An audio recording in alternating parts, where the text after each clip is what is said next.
প্রিয় দর্শক, আমার শ্রদ্ধেয় ভাইয়া আপু সবাইকে বাচিস পেট ব্লগের নতুন আরেকটা ভিডিওতে স্বাগতম জানাচ্ছি। আশা করছি আপনারা সকলে ভালো আছেন।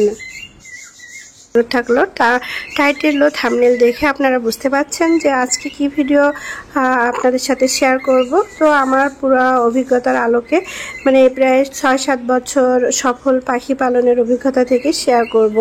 তো আপনারা না টেনে পুরোপুরিটাই দেখুন, হয়তো আপনাদের উপকারে আসবে। আর ছোট ছোট যে টিপসগুলো আপনারা অবশ্যই খেয়াল করে একটু দেখবেন।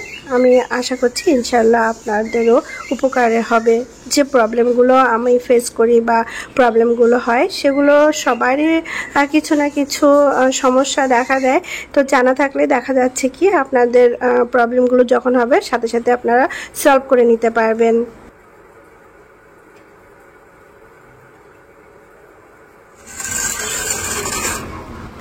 আজকে আমার খুবই মনটা খারাপ লাগছে। আমার একটু ভুলের জন্য, একটু অসাবধানতার জন্য আমি আমার পাখিদেরকে বড় ক্ষতি করে ফেললাম। এই যে পাখিটা, এর বাচ্চা আছে, আর এই যে খাঁচাটা আমি নিচের এটা ক্লিন করতে ধুতে দিয়েছিলাম, তো এখানে রেখেছিলাম।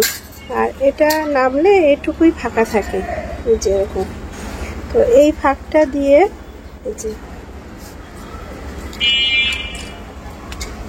এটুকু ফাঁকা থাকে। তো এই ফাঁকটা দিয়ে দুটোই পাখি উড়ে গিয়েছিল। আমি এসে দেখি এই ফাঁকটা একটু ফাঁকা করা আছে। তো সাথে সাথে যখন এসে দেখলাম যে দুটোই পাখি এখানে ছিল না। তো আমি ভাবছিলাম যে এই ছোট বাচ্চা পাখিটাকে তো আমি খাওয়ালে মাদের মতো করে খাওয়ানো সম্ভব না কখনোই। তো আমি তখন ভাবছিলাম যে অন্য হাঁড়িতে দিব কিনা, কেননা আরও হাঁড়িতে বাচ্চা আছে। তো মা পাখিরা ওই বাচ্চাদের সাথে এই বাচ্চাটাকে খাওয়াবে কিনা। এমন সময় এসে দেখি এই পাখিটা এও খাঁচার ভিতরে ছিল না। দেখি এখান থেকে উড়ে এসে এখানে বসছে। আমি ধরতে গিয়েছি, ওইখানে গিয়ে বসছে। তারপরে ওইখান থেকে আবার আমি তখন সরে গিয়েছিলাম, ওইখান থেকে উড়ে এসে আবার এখানে এসে বসছে। তারপরে এখান থেকে মানে ও আমাকে নিজে থেকেই ধরা দিয়েছে। তো ওকে ধরে আমি এখানে দিয়েছি আল্লাহর অশেষ রহমে। ও আসলে এই পাখিটা আমার খুব মানে আমার সাথে ওর একটু ভাব ছিল বেশি, এজন্য হয়তো ও উড়েনি বা ওকে আমি ধরতে পেরেছি। আর আমার 2-3টা পাখি ফিরে এসেছে 2-3 বার করে, কিন্তু জানি না এবার পাখিটা ফিরে আসবে কেন কিনা। কেননা পাখিদের যদি ওরা বের হয় ওদের কাককে খেয়ে নেয় সাথে সাথে।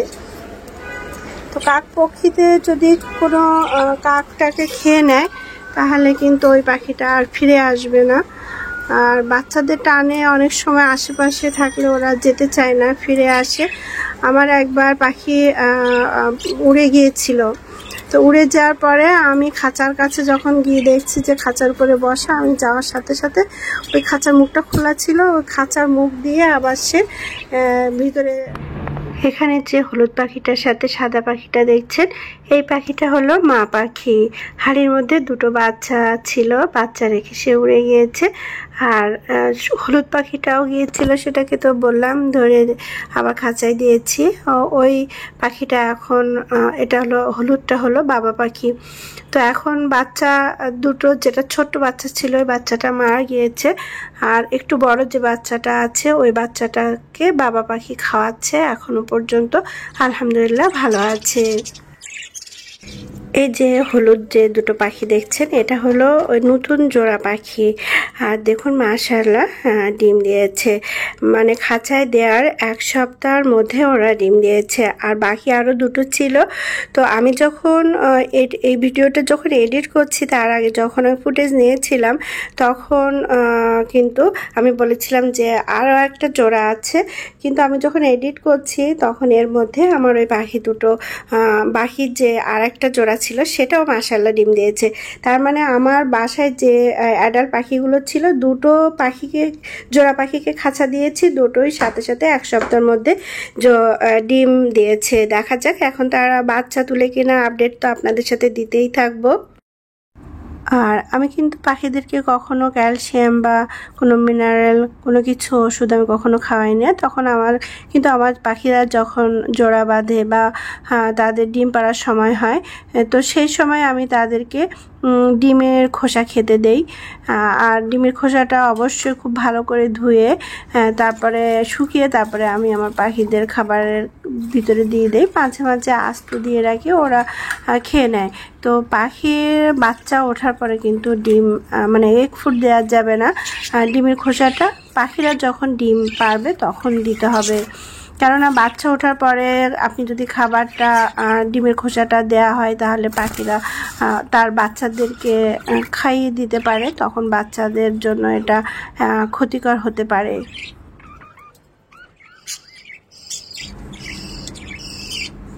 পাখিদের ব্রিডিং মুডে আনার জন্য ডিমের খোসা আর অবশ্যই ওদেরকে ফুটানো পানি, মানে বাসায় আমরা যে পানিটা খাই সে পানিটা দিতে হবে। আর সজনের পাতা দিতে পারি, কিন্তু এগুলা কিন্তু সব পাখিরা যখন ডিম পাড়ার সময় হবে তখন দিতে হবে।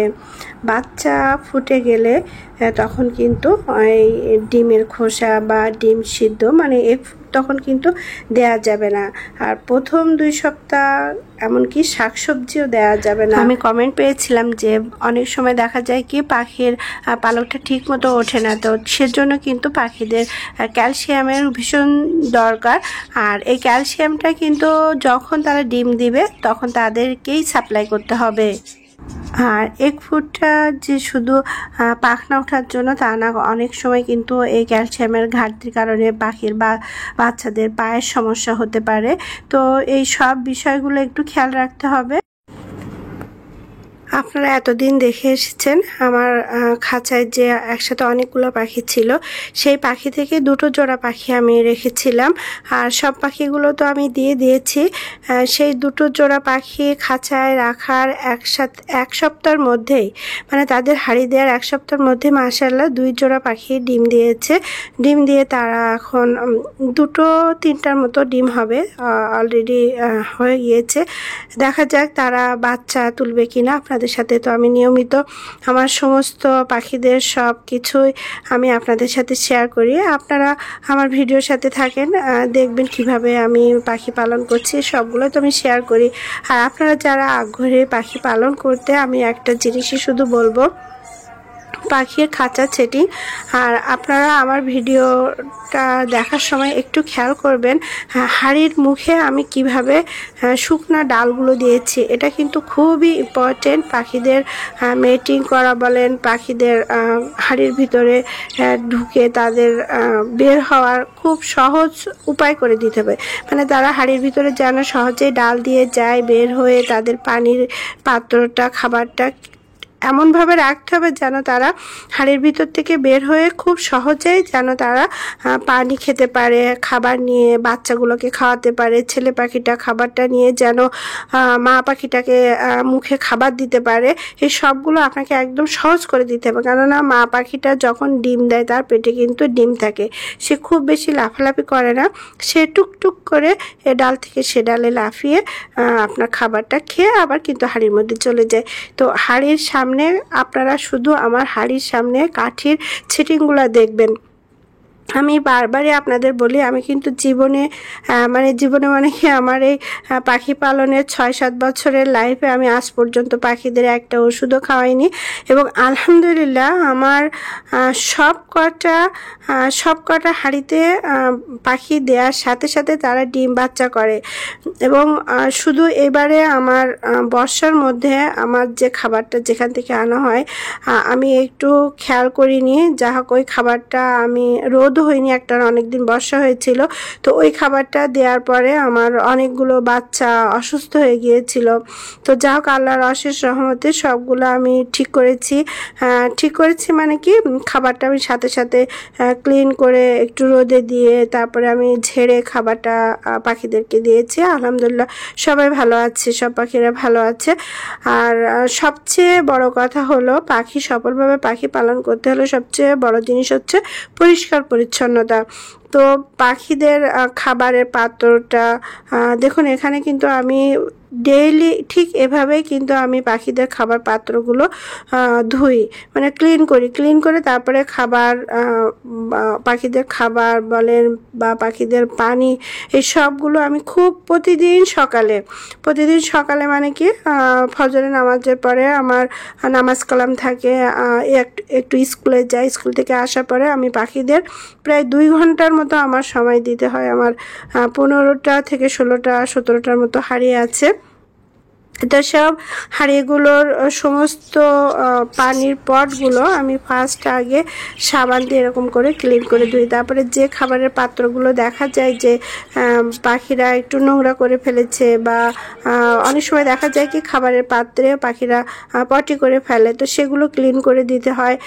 তো সবগুলো আমি বলবো আমার পাখিদের ওষুধ লাগে না মনে হয়, আমি সবসময় ওদেরকে ক্লিন রাখি। এই একটা কাজই আমি করি, কেননা আমি ক্লিন রাখি এ কারণে, যেহেতু বাসার ভিতরে বারান্দায় আমি পাখি পালন করছি, যেন বাইরে থেকে আমার কোনো গেস্ট বা আমাদের পরিবারের আমাদের নিজেদেরই একটা পরিষ্কার পরিচ্ছন্নতা হাইজেনিকের ব্যাপার আছে, তো সেটা যেন কখনো কোনো অসুবিধা না হয়। এর জন্য আমি পাখিগুলোর খাঁচাগুলো সবসময় পরিষ্কার রাখতে চেষ্টা করি। প্রিয় দর্শক ও শ্রদ্ধেয় ভাইয়া আপু, আজকে আমার ভিডিওটা যদি ভালো লাগে আমার পাখিদের জন্য একটা লাইক করবেন, আর আপনার বন্ধু পরিবারের সাথে শেয়ার করে দিবেন, আর কাইন্ডলি একটু সাবস্ক্রাইব করে রাখবেন চ্যানেলটাকে, আমার ছোট চ্যানেলটাকে। যদি একদিন বড় হয় আপনাদের সাথে আমি থাকবো, আপনাদেরকে হারাতে চাই না। যারা একবার আমার চ্যানেলে এসেছেন, আবার যেন আপনাদের সাথে আমার কথা হয়, দেখা হয়। কমেন্ট করবেন আমার ভিডিওতে, ভালো লাগবে। আপনাদের কমেন্টে রিপ্লাই করতেও আমার খুবই ভালো লাগে। আর আপনারা আমার সাথে থাকলে আমার চ্যানেলটাকে হয়তো একদিন বড় হবে, এবং আমি হয়তো তাহলে ভিডিওগুলো আপনাদের সাথে শেয়ার করতে পারবো। আমার পাখিদের সাথে আপনারা থাকবেন, ভালো থাকবেন, আমার জন্য দোয়া করবেন। এতক্ষণ আমার ভিডিওটার সাথে থাকার জন্য আন্তরিক ধন্যবাদ জানাচ্ছি।